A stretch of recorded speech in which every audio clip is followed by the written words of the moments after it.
Spirit Man Universe presents Episode 5, The Summoning. The realms were shifting. The portals, awakening. And the Spirit Man, Skylar, stood at the edge of destiny. He had battled the shadows of greed. He had shattered the chains of fear. But the true calling had yet to be revealed. Then came the summoning. Skylar. My son. My sovereign. Come forth. Jehovah, the supreme ruler of all earth and celestial realms, summoned him to the throne of light. Not to reward a warrior, but to crown a guardian, he was given the mantle of spirit, the scroll of dominion, and the flame of eternal sight. But the Supreme knew, even the Spirit Man must not walk alone.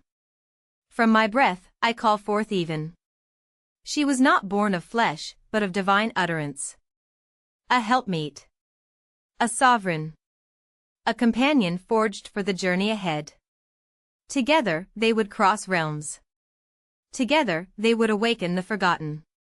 Together, they would fulfill the eternal code. This is not the end. This is the summoning. Spirit Man Universe presents Episode 5, The Summoning. Where the mythical meets the supernatural. Check out GeraldDukesBooks.com.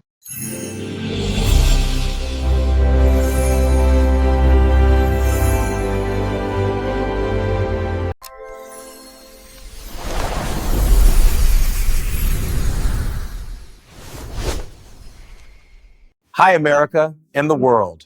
My name is Gerald Dukes. I'm a private investor, author, and supernatural storyteller. In the shadow of a dying world, two figures stand before the eternal portal, one cloaked in darkness, the other radiant in white.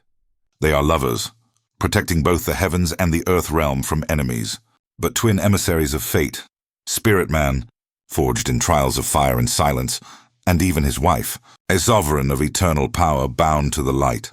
The portal pulses with ancient energy, a swirling vortex between realms. It is said to open only when the balance of spirit and matter is threatened. Tonight it awakens. Spirit Man steps forward, his voice low and resolute. If we cross, we rewrite destiny. If we stay, the world forgets us. Even's eyes glow with celestial knowing. Then let us be remembered in myth. Together, they vanish into the portal, leaving behind a world on the brink, and entering a dimension where time bends, spirits speak, and the war between light and shadow begins anew. This is the introduction of Spirit Man book series by Gerald Dukes, author and creative visionary storyteller, where the myth meets eternal mastery.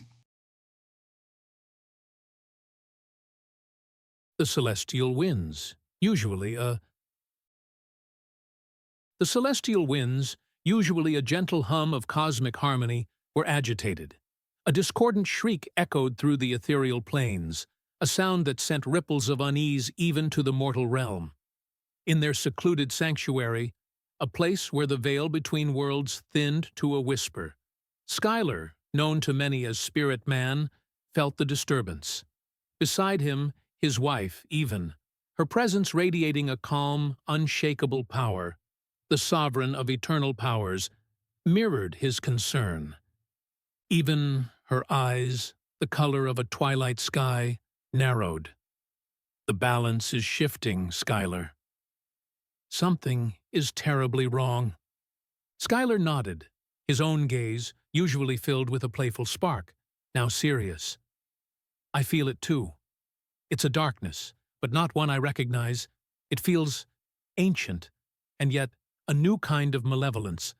Suddenly, a shimmering portal, like a tear in reality woven from starlight and pure intention, opened before them.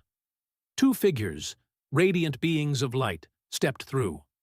Their forms were indistinct, shifting with an otherworldly grace, yet their voices, when they spoke, resonated with an authority that transcended galaxies. Spirit Man, sovereign of eternal powers, the leading being intoned, their voice a chorus of celestial harmonies. We come from the third heaven. A grave threat has arisen. Skylar and Even exchanged a glance. The third heaven was a realm of profound sanctity, a place of immense power and spiritual resonance, for a threat to emerge there. "What is this threat?" Even asked, her voice steady, though a subtle tension emanated from her. "One of the fallen," the second being explained, their light flickering with sorrow. "A cherub, once of the highest order, named Malachor. He has gathered a legion of corrupted spirits and seeks to usurp the rightful authority of the third heaven. He believes he can rule it more effectively, more justly, in his own image." Schuyler's brow furrowed. "Fallen cherub? But the third heaven is protected by the very essence of divine will." Malachor's ambition was fueled by a deep-seated resentment, a belief that the current celestial governance was too passive, too forgiving. The first being continued, "He has found fissures, places where doubt has taken root, and twisted them into gateways for his darkness. He seeks to impose his own brand of order, an order built on absolute dominion, not on love and understanding." Even's expression hardened. "Dominion without compassion is tyranny. We cannot allow this. Your unique connection to both the mortal and spiritual realms, your mastery of the energies that bind them, makes you our only hope," the second being pleaded. "The guardians of the third heaven are holding him at bay, but they cannot defeat him without risking the integrity of the entire realm. We need you to restore the balance, to quell his rebellion." The portal pulsed, an invitation. Schuyler looked at Even, a silent question passing between them. They had faced many challenges, battled shadows that threatened to consume worlds, but this was different. This was a direct assault on the very foundations of celestial order. "We will go," Schuyler stated, his resolve firm. Even nodded, her hand finding his. "Lead the way." With a shared breath, they stepped through the shimmering rift. The transition was instantaneous, a dizzying swirl of light and sensation, and then they were there. The third heaven was a breathtaking vista, a tapestry of pure light, vibrant colors, and structures that defied earthly architecture. Crystalline spires reached for an unseen apex, and rivers of pure energy flowed through gardens of celestial flora. Yet, beneath the awe-inspiring beauty, a palpable tension hung in the air. The light seemed dimmer in places, and the harmonious hum was now punctuated by the clang of celestial conflict. They found themselves in a grand celestial plaza, where beings of light, armed with weapons forged from pure starlight, clashed with shadowy entities. At the heart of the fray, a colossal figure, cloaked in an oppressive darkness, radiated an aura of corrupted power. This was Malachor.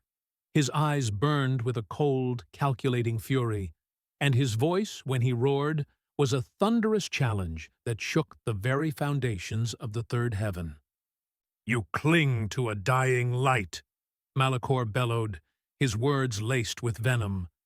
"I will usher in an era of true order, an era where weakness is purged and obedience is absolute."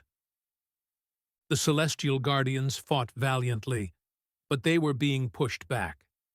Malachor's power was immense, fueled by the despair and anger he had sown. "We need to break his hold," Schuyler said, assessing the situation. "His power isn't just physical, it's ideological. He's feeding on doubt and fear." Even closed her eyes for a moment, her connection to the universal energies deepening. "I can feel it. He's drawing power from the corrupted spirits he's gathered, but also from the cracks in the faith of some within the third heaven. He's a parasite, feeding on discord." Schuyler nodded. "Then we fight the discord. We remind them what true sovereignty means." He raised his hands, and a wave of pure, white light emanated from him. It wasn't a destructive force, but a wave of clarity, of unshakable truth. The light washed over the battlefield, momentarily pushing back the shadows. The corrupted spirits recoiled, their forms flickering. "This is not order, Malachor!" Skylar's voice boomed, amplified by his spiritual essence. "This is subjugation. True sovereignty comes from freedom, from choice, from the inherent divinity within all beings." Malachor sneered. "Empty words. Power is the only truth, and I possess it." He unleashed a torrent of dark energy towards Skylar. Even stepped forward, her hands raised, a shield of pure, iridescent energy rippling with the colors of creation materialized before them, absorbing the blast. "Sovereignty is not about ruling over others, Malachor," Even declared, her voice a calm, unwavering beacon. "It is about the unalienable right of every being to govern themselves, to choose their own path, guided by love and understanding. You seek to impose your will, to strip away that fundamental right. That is not sovereignty. It is tyranny."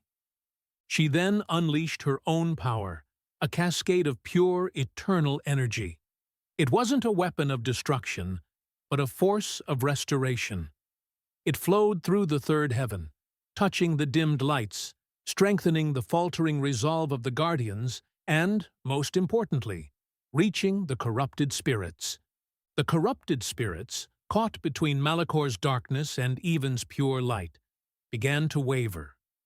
Many had been lured by promises of power, or by a twisted sense of justice. Even's energy didn't force them, but it reminded them of their true nature, of the light they had once possessed. Skylar moved with incredible speed, his spirit form phasing through the battlefield, dispelling pockets of darkness and reinforcing the celestial guardians. He didn't engage in direct combat with Malachor, but rather, he worked to dismantle the foundation of Malachor's power, the fear and doubt he had cultivated. He projected feelings of hope, courage, and unwavering faith, reminding the inhabitants of the third heaven of their own inherent strength. Malachor, sensing his hold weakening, became more desperate. He focused his power, attempting to crush Even's shield. The celestial plaza trembled. "You cannot win, fallen one," Even projected, her voice resonating with the collective will of the third heaven. "Your reign of fear ends now."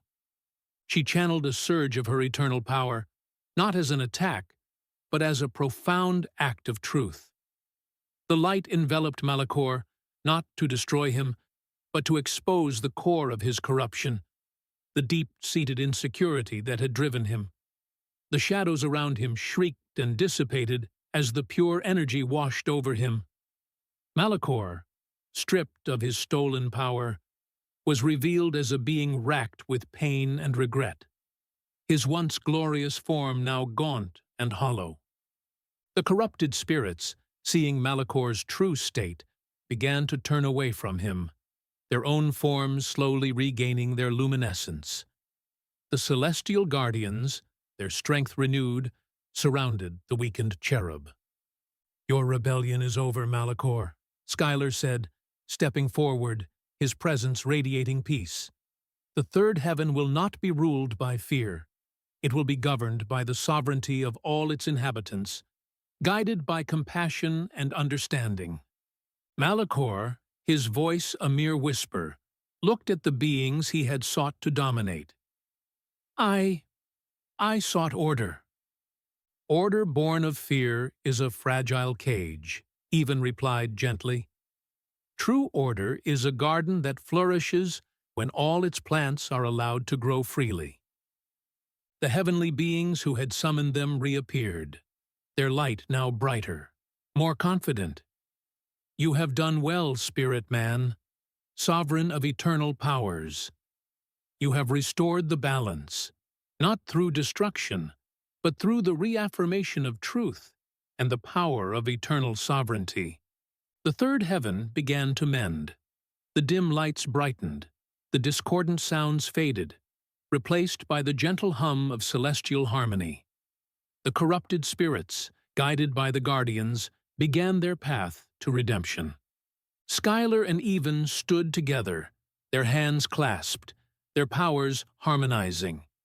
They had faced a profound threat, not with brute force, but with the unwavering principles of balance, freedom, and the inherent divinity that resided in all beings. "It is time for us to return," Schuyler said, looking at Even.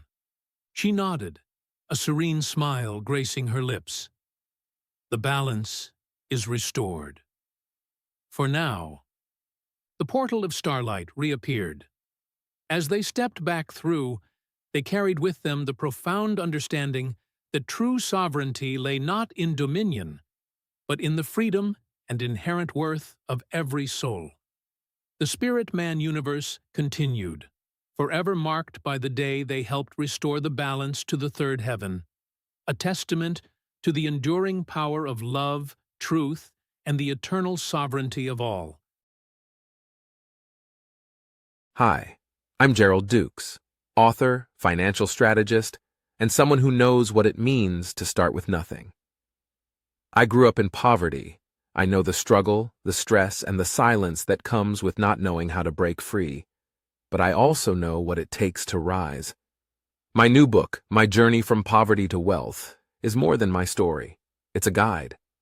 Inside, I share the exact lessons I learned from the wealthy. Not just how they make money, but how they think, how they build, and how they protect their legacy. Whether you're just starting out or ready to level up, this book will give you the mindset, tools, and strategies to take control of your financial future. You don't have to stay stuck. You don't have to wait.